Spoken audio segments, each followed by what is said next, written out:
In 2013, after 18 years of planning, Gillian and her husband Steve left the UK with their two girls aged 4 and 8 to embark on a huge overland adventure. The family spent 4 years exploring 58 countries and drove over 100,000 miles in their 8-metre long vehicle, affectionately called Truckee. The world around them became their classroom, and they incorporated the history, geology, and wildlife of each location into their homeschooling. This certainly was a family trip of a lifetime. So, how did you prepare your children for heading off on such a big adventure? Well, because my husband and I were planning it for 18 years, far longer than before the children came along, they were sort of born knowing that this was going to happen at some point in their life. So I remember when my daughter was in year 2, my eldest daughter, the teacher brought us in for parents' evening and showed us this piece of work, and it was all about vehicles and transport. And she'd written ...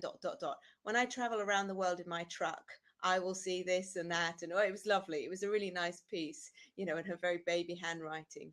And yes, it was just assumed, and this was 2 years before we actually went traveling, that she was already talking about it. And I remember her teacher the following year calling us in and said she's got such a fantastic imagination, but I think it might have gone a bit too far. She's saying that next year she's going to go around the world in a truck. And, it's obviously she's just a little bit over imaginative. And we're like, no, actually, that is going to happen. She is, that's what we are going to do. So everyone knew that we were going. Everyone was so supportive, kept on saying, oh, I wish I'd be coming. And in fact, it was so normal for our kids that this was a rite of passage, or, what was coming in their lives. Is one of my eldest daughter's best friends said to his mum, so Alicia's going on this big trip. When are we going? He thought it was so normal that, because she talked about it as preparation, that it was a normal sort of, you'd go to school for a few years and then you'd get homeschooled while your parents take you around the world. So yeah, it was just taken as normal. And so you drove around the world for 4 years. What was the process in finding this truck that was going to be your home for so long? Well, we're British. When it was just the two of us. And as I say, we were planning this trip for 18 years beforehand. It was always going to be a Land Rover, probably with a roof tent. And then when we had the 2 kids, we were like, well, maybe it should be a slightly larger vehicle. The time length we were going to go for went from 1 year to what we thought was going to be 3 years. It turned out to be 4. And we thought maybe we need something a little bit more secure, maybe something a little bit more comfortable, and something that can cope with all the different types of weathers. And we probably made a mistake because we're living in the Czech Republic. So we popped over to Germany to this amazing 4x4 show in Abertun Alrad, which just blew our socks off, because they had everything from like dirt bikes right up to these monster trucks. And you could suddenly see that a Land Rover with a roof tent was probably the least comfortable option. You could go for something, a lot nicer. And so we got, fell in love with these big overland trucks, and could see actually when we were in the wilds of Patagonia, we'd be dry and warm. We'd have a loo on board so we wouldn't have to go outside, when it was lashing it down with rain. So then we decided to go for a bigger vehicle. So our suddenly expectations and our desire sort of got a bit carried away, but it was the perfect vehicle to spend such a long time. And I mean, it's very personal, and you can go around the world in anything. We've got a friend who's just been doing a big overland truck in a Nissan Micra. I mean, you don't have to go for everything. You can go with what your budget dictates, what your desire dictates, what your lifestyle, your planned lifestyle will be. But that was our choice, to go for the truck. And it was 9 meters long, which is pretty big. Just over 8, yeah. It's pretty big still. And what was that like to drive or to maneuver around some of these areas that you were driving around? It tricky at times. I mean, most of the times we always thought if there was a Coca-Cola lorry or a beer lorry, we could get there. And you do find Coca-Cola and beer at the top of all these mountains, in the middle of the desert, down the jungle tracks. Virtually anywhere you go in the world, there's been some sort of delivery truck. So actually, it's not as hard as you think. Some of these little towns, especially the ones with the balconies that come in over the road, They're a little tricky because we're really high up and our trees are not our friend. We've got a lot of scratches on the top of the truck from trees.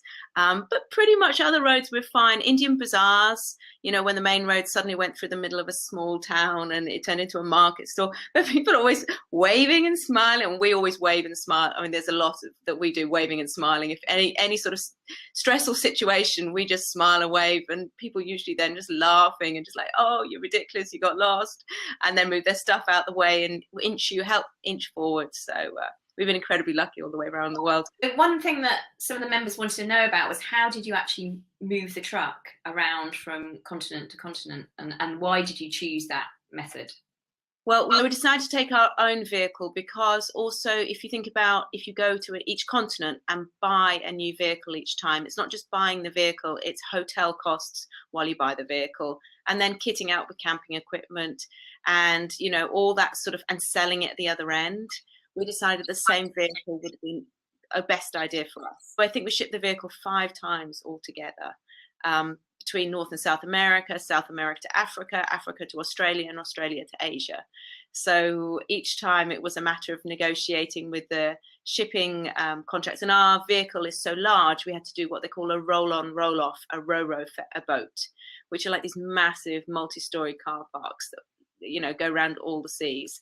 And you phone them up and say, I've got a vehicle, can I ship it? And they say, yeah, how many have you got? And you go, 1. And they were like, 100, 1,000, because they're used by Toyota and, you know, Hyundai to ship, you know, thousands of vehicles around the world. And so it can be a little tricky until you start talking to them. And then the shipping agent's always like, wow, what a cool story. Yeah, of course. They just slot you on, I guess. Did you have to plan that and book those in advance? Or was it? No, only about a month in advance. You can get an app where you can track the ships. The biggest problem is finding the information. There's now a company in the UK that will actually help you ship around the world.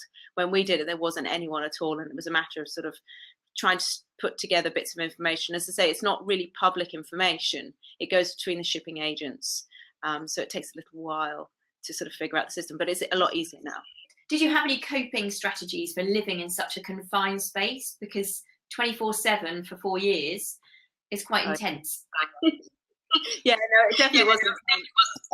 Living together in a small space, it might be a big truck, but it's a small space, was quite stressful. I mean, what we use is, my kids love audiobooks. So wherever there was a Wi-Fi connection, we would download audiobooks from the local library back in the UK.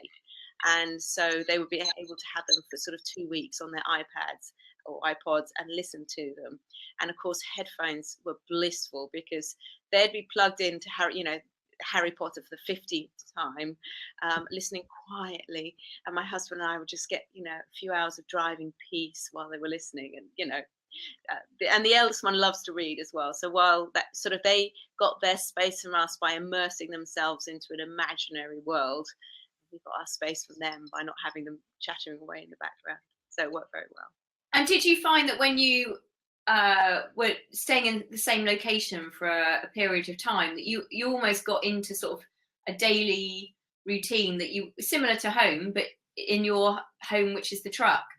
Yeah, I mean, because we were traveling the whole world in 4 years, it meant that we couldn't do slow travel. I know many families do slow travel, and that's a wonderful idea, but we were always greedy and wanting to see more. But on the road, we always had a routine. We got up, got dressed, the usual morning routine, and then the kids usually did their 2 hours of school every day, sort of between 8ish and 10ish.